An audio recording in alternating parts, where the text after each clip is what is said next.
Okay, hello everyone.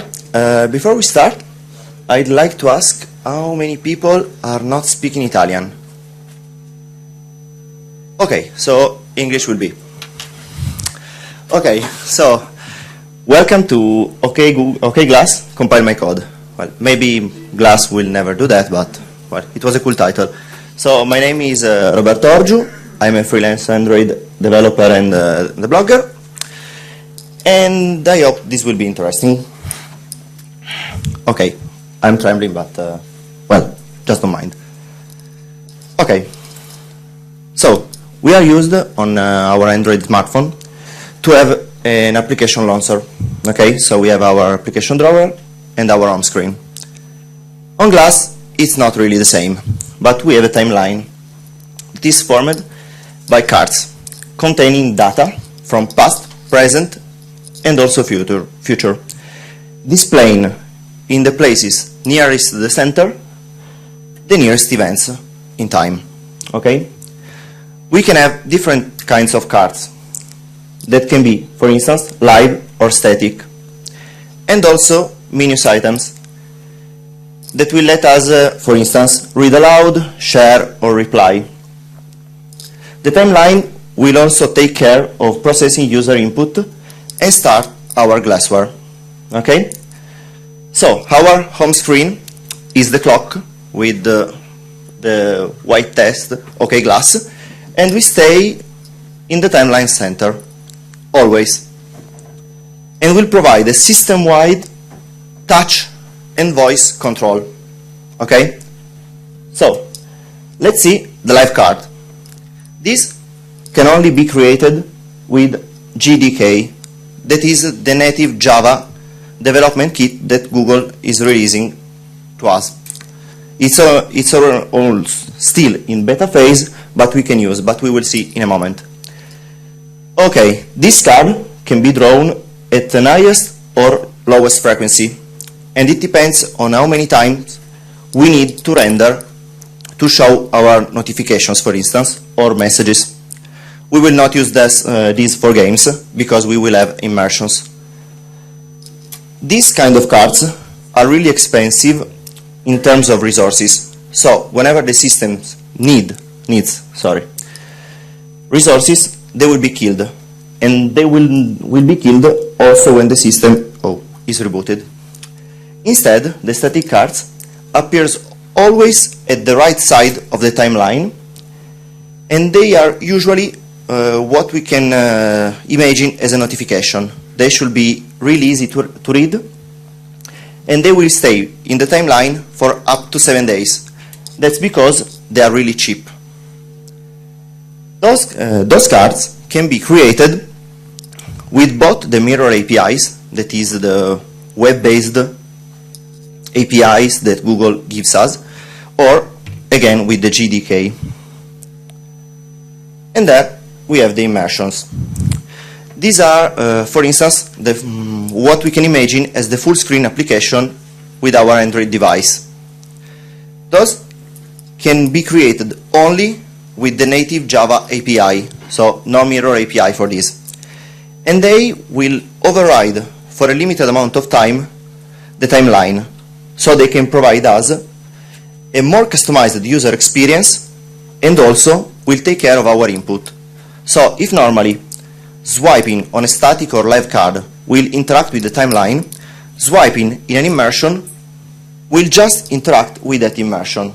So if we want to close this immersion, because it's an issue, if we can swipe, so we just have one gesture that we cannot override, and this is the swiping down gesture. So if we want to close, we have to swipe down on the glass touchpad on the side. Okay, so menus are well, almost like we are used to create on Android, and we can create those with mirror APIs or GDK. Okay, we have the choose here, but we are not as free as we are with Android, because Google says clearly that we can use only a single format of icon, and this icon must be white. Okay, so we can also set a title, but again this should not be as long as we want, but maximum 15 characters. Otherwise, it will be cut. Then, we know that we have voice input and touch gestures that will be only available with Glass Development Kit. Okay, before we start that, any question? No? Great. Okay, so let's start with the Glass Development Kit. This is an add-on for our Android SDK containing, of course, APIs for Glass specific features. Okay, so everything that is related to Glass will be contained in this kit. The glassware that we code with JDK will be running only on Glass. Well, not only, but well, it will be running on Glass. And this kit will allow us to access to features that will be only available at hardware level. So it will be more or less like coding on Android. Okay? We will then create standard Android packages, and we'll have a, well, more, I'd say, more close to a real-time user interaction with JDK than with mirror APIs, due to the fact that mirror APIs will not run on Glass directly. And moreover, with JDK, we shall implement everything that needs to run offline, so on our Glass, sorry, Google will kill me for that. Okay, so we have then the mirror APIs. This is a web-based service that we can, well, Google already implemented in 6 languages, and the code is not really running on Glass, but it's like a web application that will interact with us. Okay, so with the mirror APIs, we'll be able to interact with the timeline, but code will not really run on our Glass. Of course, we have 2 kinds of APIs, but we can merge those and use intent, for instance, to invoke our APK written with the Glass Development Kit directly from our web service.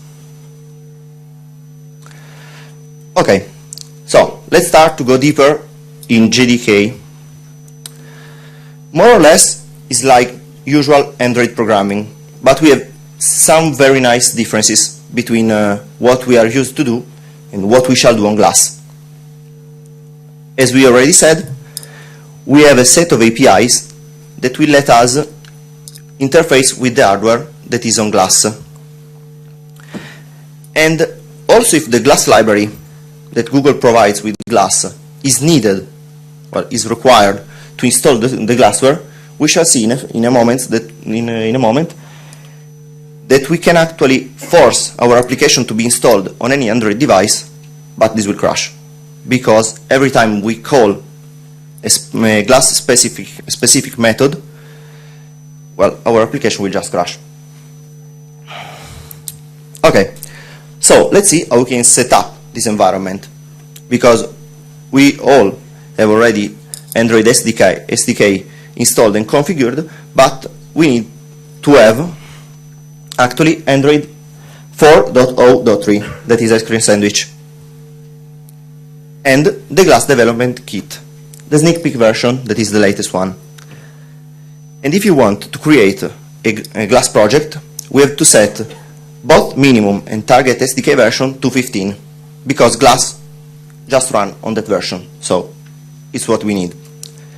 Then we will ask IntelliJ, Eclipse or whatever to compile with Glass Development Kit. Okay? Then we usually set a theme when we create our Android application. On Glass, this is not needed. Actually, Google asks us not to use a theme, because the Glass itself will handle this request and will just provide the standard user interface. So, well, we can override the theme, but Google is not really advising us to do that at the moment. Okay, so we can find the sources for this project on GitHub at that address. You will see also at the end of the slideshow. And moreover, that is the most important thing that I learned while doing the sample project, is that we need support library. It took me about 2 hours to understand it, because otherwise nothing will compile. and I could understand why. So, well, okay, we also need a glass, but, well, I haven't got one at the moment. Okay, so let's start and see what changes in our manifest. Can you all read there, the code? No? My teacher up there says no. No, you can? Okay, so I'll try and explain. Okay, normally we have an intent filter to start our main activity, right? Do we? Or no? Someone answer, please. So I have a lot of friends here and no one answers. Thank you, friends. Okay. So this intent filter that we need is slightly different because it's set on the voice trigger action. Okay? So we need to tell glass that we are listening for this trigger. But what shall we listen to? Because here we just said that we need a trigger, but we have also to specify a passphrase. Okay? That should be about there. Okay? Here in the metadata we just tell our application that we need to listen for this resource. Okay? This resource is a trigger that will contain our keyword that will start our glassware. Okay, Google does not really provide guidelines for that, but I tried with show me something and it worked. So I'd say that we are pretty free to do whatever we want. Then, for our project, we also created a menu, but I won't explain this because it's really like doing on any Android software. So we'll just skip that. Okay, so a simple feature that we implement in our sample is the text-to-speech. Okay, you can find reference there on the Android guidelines, and well, we shall see how can we use this. The goal of this slide is to help us create a method that will be called from a menu item, and we let our glass to say something. Okay, this is not the best way to instantiate the text-to-speech service, and I say that because my friend out there will tell me as soon as I end the presentation. But well, it works, and for the hello world is enough, I'd say. So the first thing to do is to initialize our text-to-speech object, providing its constructor with our context. In this case is the one taken from the activity, and we shall set well, we need an on-init listener, but we just can leave it empty. Oops, little spoiler. So here, where we have our on-init listener, we just do nothing. Okay. The other important thing is to recall to shut down this service, because we want it available as many times as we want during the execution of our application, but we don't want it to be taken when we close the application.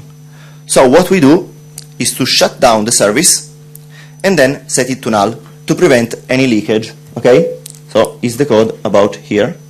Okay, can you see it? Okay, so what we shall then do is to call our speak method on our glass. Okay, so we press the menu item and we just tell our object to speak, providing him a message, asking him to flash the queue, and then just stop.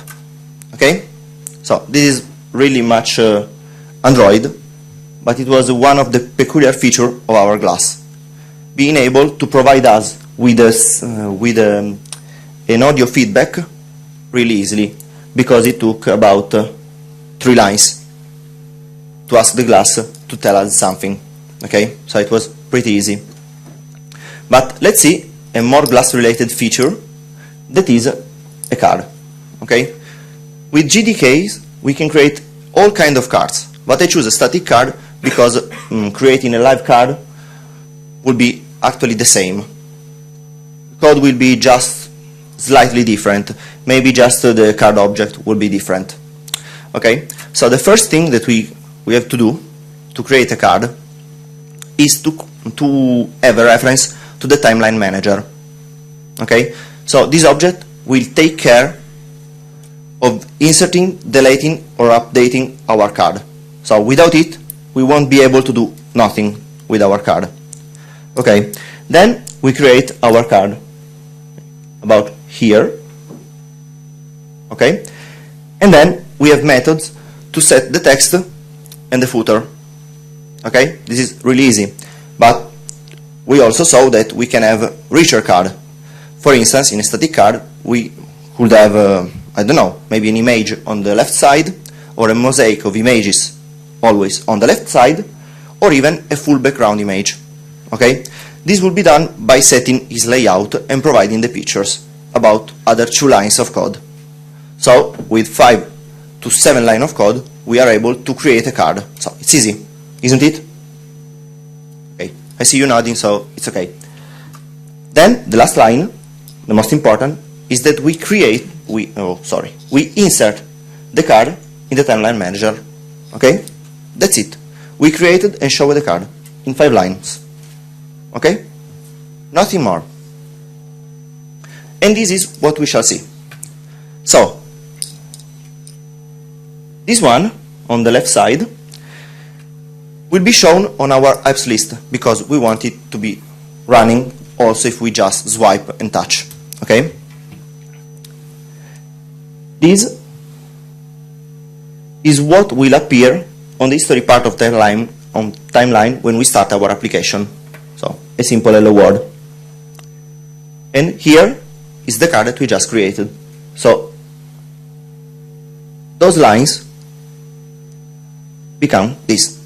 So it's really easy. How much time did we spend on that? 30 seconds.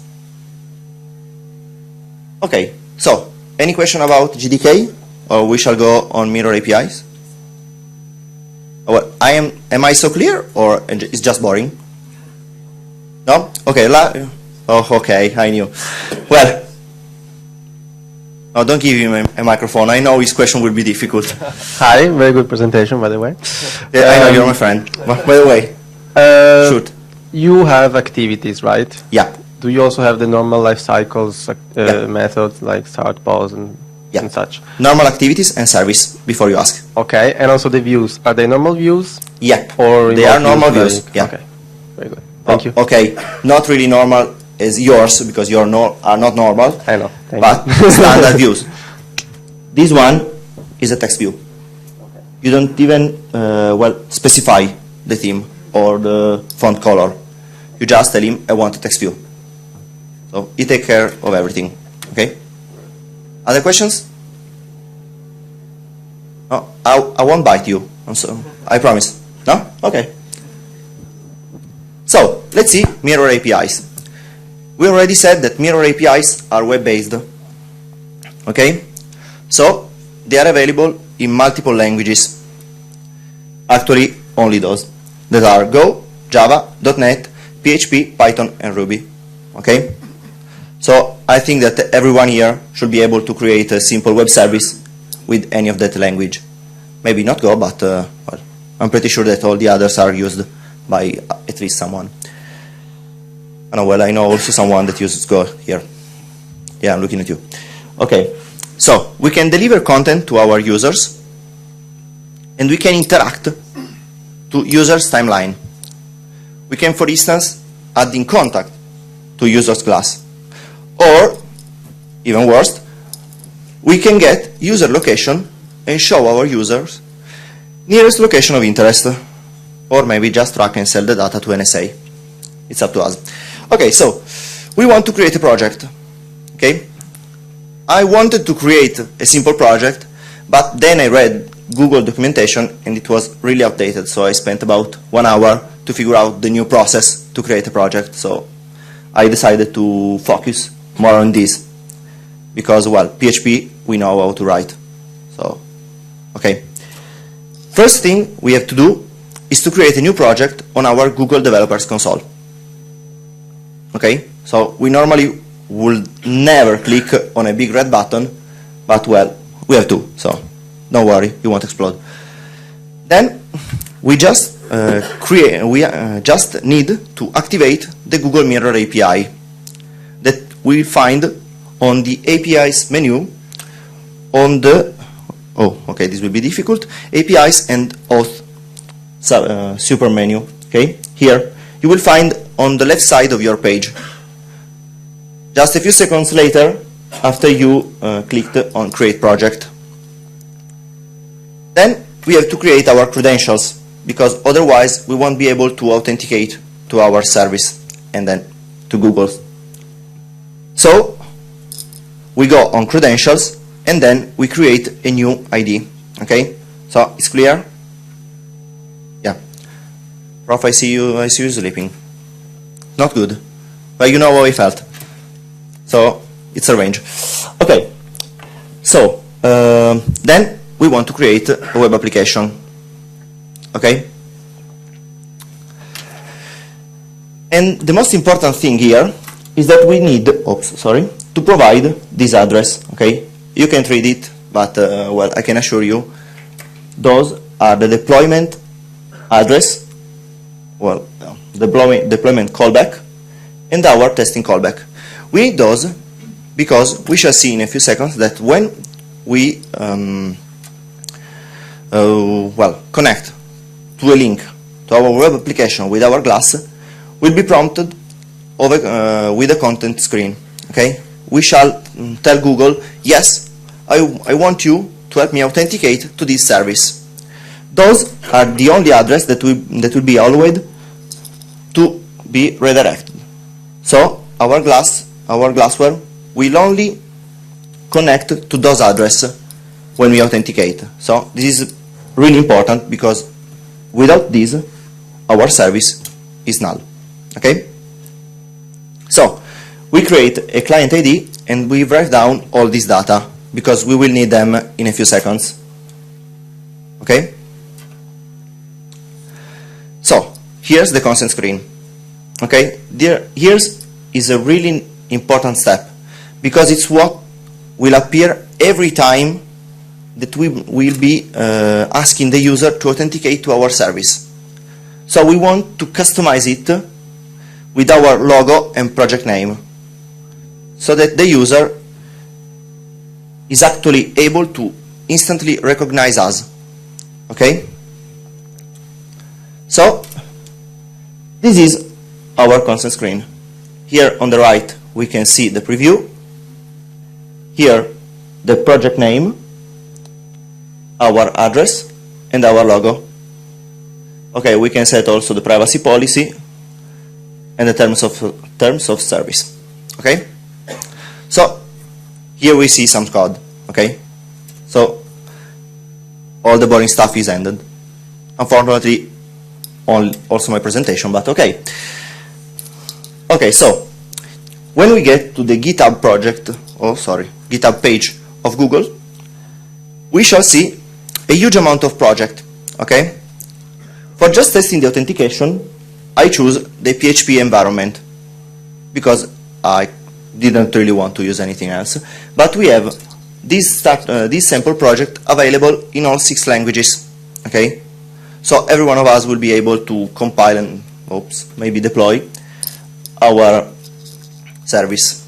So the common part of all this sample project is a config file in which we have to set all the data that we gathered from Google.